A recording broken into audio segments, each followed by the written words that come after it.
خطا ہونا بزرگی میں کوئی رکاوٹ نہیں۔ ماعز اسلمی کو پتھر پڑ رہے تھے جب وہ حد لگ رہی تھی، کہ ابھی جو تم نے ماعز کا گوشت کھایا اس سے زیادہ ناپاک تم نے کھایا۔ گناہ ہونا انسانی اللہ اور بندے کے تعلق میں رکاوٹ تب بنتا ہے جب اصرار ہو، میں حاملہ ہوں زنا سے، مجھے پاک کریں، اس لیے کبھی کسی کے گناہ پر اس کو حقیر نہ سمجھو۔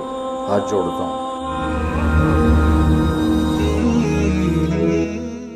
انہ من یتق، وہ انسان ہی نہیں جس سے خطا نہ ہو، اور پھر وہ انسان ہی نہیں ہے جو خطا پہ شرمندہ نہ ہو، پھر وہ شیطان ہے۔ خطا ہونا بزرگی میں کوئی رکاوٹ نہیں۔ صحابہ کی خطاؤں کو اللہ نے قرآن میں ذکر کیا، صحابہ سے ہر بڑے سے بڑی خطا ہوئی، اس میں ایک پیغام تھا کہ اتنے بڑے مقام والے سے بھی خطا ہو سکتی ہے اور اللہ کے تعلق میں کوئی کمی نہیں آ سکتی۔ توبہ۔ ماعز اسلمی کو پتھر پڑ رہے تھے جب وہ حد لگ رہی تھی، تو دو آدمی آپس میں باتیں کر رہے تھے، دیکھو اچھا بھلا اس پر پردہ ڈال دیا تھا اللہ کے نبی نے، یہ خود ہی اپنے آپ کو ذلیل کر کے آ گیا۔ تو جب وہ ان کا انتقال ہو گیا اور وہاں سے واپس ہوئے تو راستے میں ایک گدھا مرا پڑا تھا، تو آپ نے کہا ان دو آدمیوں کو بلاؤ، وہ دونوں آ گئے۔ آپ نے فرمایا اس کا بیٹھ کے گوشت کھاؤ۔ یا رسول اللہ، یہ آپ کیا فرما رہے ہیں؟ ناپاک، حرام، مردار۔ کہ ابھی جو تم نے ماعز کا گوشت کھایا اس سے زیادہ ناپاک تم نے کھایا۔ کہ تم اس کی غیبت کر رہے، اور میں محمد مصطفیٰ اللہ کی قسم کھا کے کہتا ہوں میں اسے دیکھ رہا ہوں جنت کی نہروں میں نہاتا پھر رہا ہوں۔ گناہ ہونا انسانی اللہ اور بندے کے تعلق میں رکاوٹ تب بنتا ہے جب اصرار ہو، کرتا ہی جائے کرتا ہی جائے، اس لیے کبھی کسی کے گناہ پر اس کو حقیر نہ سمجھو۔ ہاتھ جوڑتا ہوں۔ کسی کو حقیر، کسی سے نفرت نہ، اپنی نیکی کے تکبر سے بچو۔ اللہ کی قسم، نیکی کا تکبر پیسے کے تکبر سے بھی زیادہ خوفناک ہے۔ ہم ایسے، ہم ایسے، تم ایسے، تم ایسے۔ اور امرأہ غامدیہ رضی اللہ تعالیٰ عنہا سے برائی ہو گئی، حاملہ ہو گئیں، اور ان پر قربان جائیں سبحان اللہ کے نبی کے پاس آئیں، میں ماعز کی طرح نہیں ہوں کہ آپ کہیں جا تو نے کوئی نہیں کیا، میں حاملہ ہوں زنا سے، مجھے پاک کریں۔ تو آپ نے فرمایا، آپ نے اس کو ٹالنے کے لیے کہ جا پہلے بچہ پیدا کر پھر اس کے بعد دیکھا جائے گا، کہ 9 مہینے گزریں گے آپ ہی بھول جائے گی۔ وہ 9 مہینے بعد پھر آ گئی کہ مجھ سے گناہ ہوا ہے، یہ میرا بچہ پیدا ہو گیا ہے، اب مجھے پاک کریں۔ آپ حیران ہو گئے اس کے اس اندر کے بے قراری پر۔ آپ نے پھر دوسرا ہیلا اختیار فرمایا، آپ نے فرمایا بچے کو دودھ پلا 2 سال، جب یہ روٹی کھانے کے قابل ہو جائے پھر آنا، پھر حد لگائیں گے۔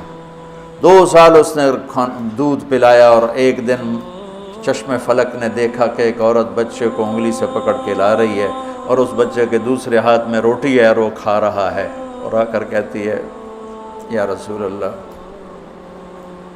یہ روٹی کھا رہا، طہرنی، مجھے پاک کیجیے۔ میرے نبی کے بھی آنسو نکل آئے۔ تو آپ نے فرمایا اس بچے کو کون اپنا بیٹا بناتا ہے، میں ضمانت دیتا ہوں جنت میں وہ میرا ساتھی ہوگا۔ تو ایک انصاری صحابی نے اٹھ کر کہا یا رسول اللہ میں اس کو اپنا بیٹا بناتا ہوں۔ اتنی بڑی بڑی ہستیوں سے گناہ ہو جاتے ہیں، لیکن ہم کہتے ہیں یا موسیٰ یا فرعون۔ وہ جو ایک احمقانہ شعر ہے، دورنگی چھوڑ دے یا کرنگ ہو جا، سراسر موم ہو یا سنگ ہو جا، کسی بیوقوف شاعر نے یہ شعر کہا۔ تو ان پر حد لگی تو خون کا کہ چھینٹے حضرت خالد پر جا کے پڑے، تو انہوں نے کو 2-4 لفظ سخت کہہ دیا۔ آپ نے فرمایا خالد ایسا مت کہو، اس بچی نے وہ توبہ کی ہے پورے مدینے پہ تقسیم کروں سب کی بخشش ہو جائے۔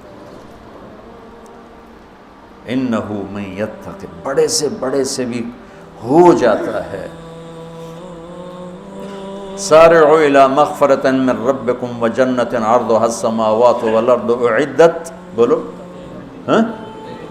للمتقین۔ ٹھیک، کون ہیں؟ الذین ينفقون فی السراء والضراء، جو تنگی اور فراخی میں خرچ کرتے ہیں، والکاظمین الغیظ، جو غصے کو پیتے ہیں، والعافین عن الناس، جو لوگوں کو معاف کرتے ہیں، واللہ یحب المحسنین، اللہ احسان کرنے والوں کو پسند کرتا ہے۔ اب آگے بھی تقوی والے ہی آ رہے ہیں۔ والذین اذا فعلوا فاحشۃ، فاحشہ میں نے بتایا تھا نا قرآن میں کس معنی میں آتا ہے، اور یہ کس کے بارے میں؟ اللہ اکبر، واہ میرے رب، تو نے اتنی گنجائشیں دی اور تیرے بندوں نے جہنم ہی واجب کر دی تیرے بندوں پر۔ مجھے ایک پڑھا لکھا نوجوان کہنے لگا تسی مولویاں ساڑھے کو ساڑھا رب کھولے، اور ساتھ ہی رونے لگا کہ تسا مولویاں ساڑھے کو ساڑھا رب کھولے، ڈرائی جاندن ڈرائی جاندن ڈرائی جاندن۔ والذین اذا فعلوا فاحشۃ، یہ بھی تقوی والے ہیں، او ظلموا انفسهم، یہ بھی تقوی والے ہیں، ذکروا اللہ فاستغفروا لذنوبہم ومن یغفر الذنوب الا اللہ ولم یصروا علی ما فعلوا۔ یہاں آ کے جدا ہو گیا، متقی اور فاسق جدا ہو گیا کہ متقی بھی یہ سارے گناہ کر سکتا ہے لیکن وہ چھوڑ دیتا ہے، اصرار نہیں کرتا، روتا ہے، معافی مانگتا ہے، اور جو بدماش ہوتا ہے وہ کرتا جاتا ہے، وہ کہتا ہے ویکھی جائے گی ویکھی جائے گی۔ تو جنت میں جانے والوں کے بارے میں میرے رب کا قرآن یہ کہہ رہا ہے۔ ہم ایسی احمقانہ سوچ کے مالک ہیں کہ نیک آدمی تو بن جائے معصوم پاک نبیوں کی طرح، اور جو نافرمان ہے وہ فرعون بن جائے، وہ کیوں نیکی کرتا ہے؟ میرا کالج کا ساتھی تھا احمد مصطفیٰ، 96 میں فوت ہو گیا۔ اس کا چلہ لگا تو سارے عیب چھوٹ گئے، صرف شراب رہ گئی تھی۔ تو وہ نشے میں اس کے دوستوں نے اس کو گھر کے دروازے کے سامنے اتارا تو وہ دروازے پر ہی گر کے پڑا ہوا تھا۔ تو پولیس کی گزری وین تو انہوں نے اٹھا کے ڈالا اور چوکی لے گئے۔ صبح اس کی آنکھ کھلی تو روشنی ہو رہی تھی، تو اس نے سپاہی بھی جانتے تھے، اچھا بڑے آدمی کا بیٹا تھا، خود بھی کافی مشہور تھا، تو اس نے کہا یار جلدی جلدی مصلی لوٹا لاؤ، میں نے نماز پڑھنی۔ تو کہنے لگا راتی کی کر دے رہے ہو؟ تو کہنے لگا اسے واسطے تو نماز پڑھن لگا کہ منہ کالا کیتا ہے دھو بھی لواں۔ اور ہمارا کیا تصور ہے؟ تیری روٹی حرام، تجھے نمازوں کا کیا فائدہ؟ تو داڑھی منڈاتا ہے، تیرا کیا دین ہے؟ تیری شکل ہی کافروں جیسی ہے، تیرا کیا دین ہے؟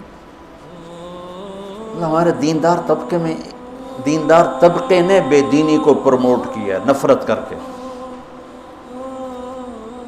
دین تو سراپا محبت سراپا